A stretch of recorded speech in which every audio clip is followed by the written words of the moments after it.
Well, hello, jazz lovers across the globe. This is Ray Alexander inviting you to listen to one of my many podcasts for the future.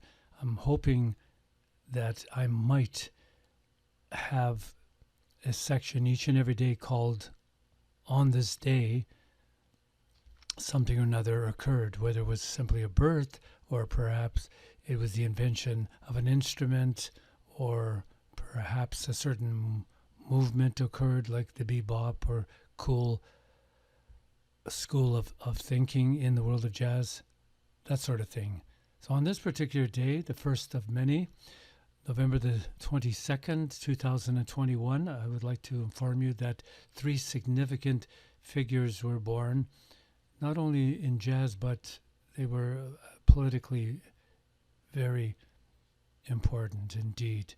First of all, the famous composer and sometimes lyricist Hoaagy Carmichael, who was also actually a well-known actor and piano player. He was born on this day in 1899. As well, Charles Schulz, the famous cartoonist, was born. And last but not least, J.F. Kennedy, the famous president who died all too soon on this. Well, he wasn't actually born on this day, pardon me. He was shot and killed in Dallas, Texas on this date in 1963. And we are certainly the sadder for it. He may become the greatest president of all time. So let's start off the proceedings with a song that was written by Hoaagy Carmichael, and I would go on record as saying that might be the most famous or covered song of all time, give or take Yesterday by the Beatles. But Stardust, which started off as a dance number in the 30s, became a hit parade masterpiece over the years. It's been recorded from everybody from Fletcher Henderson in the 30s to Mel Torme in the 80s to Willie Nelson in country music. It's a very beloved song. It's what I would call a perfect marriage between a lyric and a melody. Stardust, with lyrics by Mitchell Parrish. I'm going to play now one of the very first versions of the song ever that I came to embrace when I was a young boy. I remember hearing this song on the radio, and I just loved it. It was a group of singers called the Mills Brothers, and they were probably the first important jazz vocal group in the history of the genre, give or take the Boswell sisters, and on a lesser note, Bing Crosby and the Rhythm Boys. They were also fairly significant, but not as much as the other two. So let's listen to the Mills Brothers, probably from the late 30s or possibly the early 40s, and Stardust.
was on. The melody haunts my reverie, and I am once again with you. All the love that's new, and each kiss and inspiration. But that was long ago, and now my consolation is in the stardust of a zone, beside a garden wall where stars are bright, and you are in my arms. The nightingales tell their fairy tales of paradise where roses bloom, though I dream in vain. In my heart love will remain, my stardust melody, the memory of love's refrain.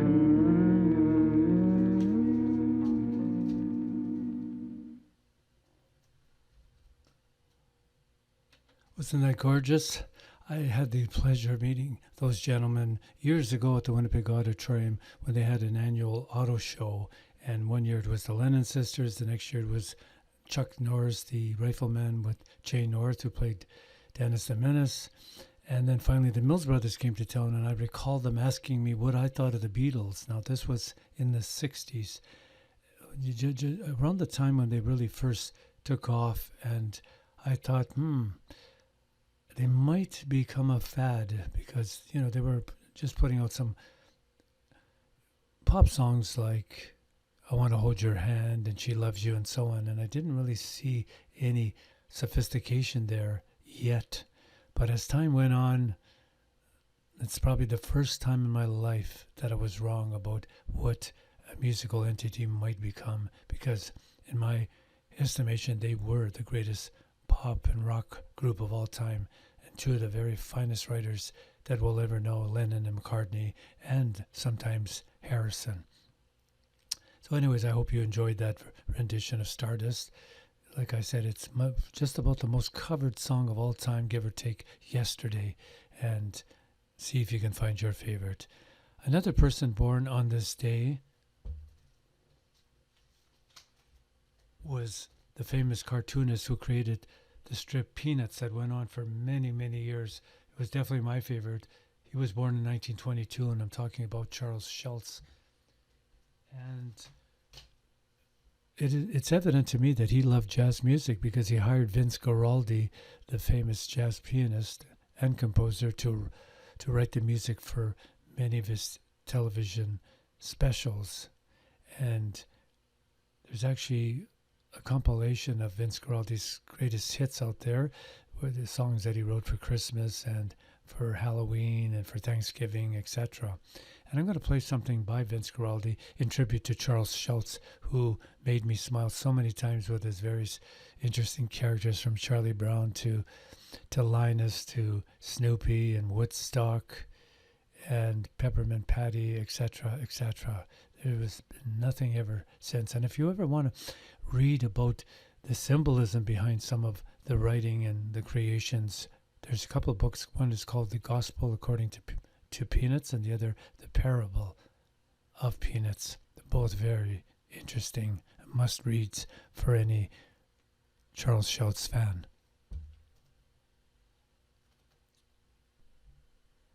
I think that most of you people probably know the songs like You're in Love, Charlie Brown, and The Great Pumpkin Waltz, and of course Christmas Time Is Here. But here's a lesser-known Vince Guaraldi song that he wrote for the Charlie Brown specials. It's a song called Oh, Good Grief.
Bye.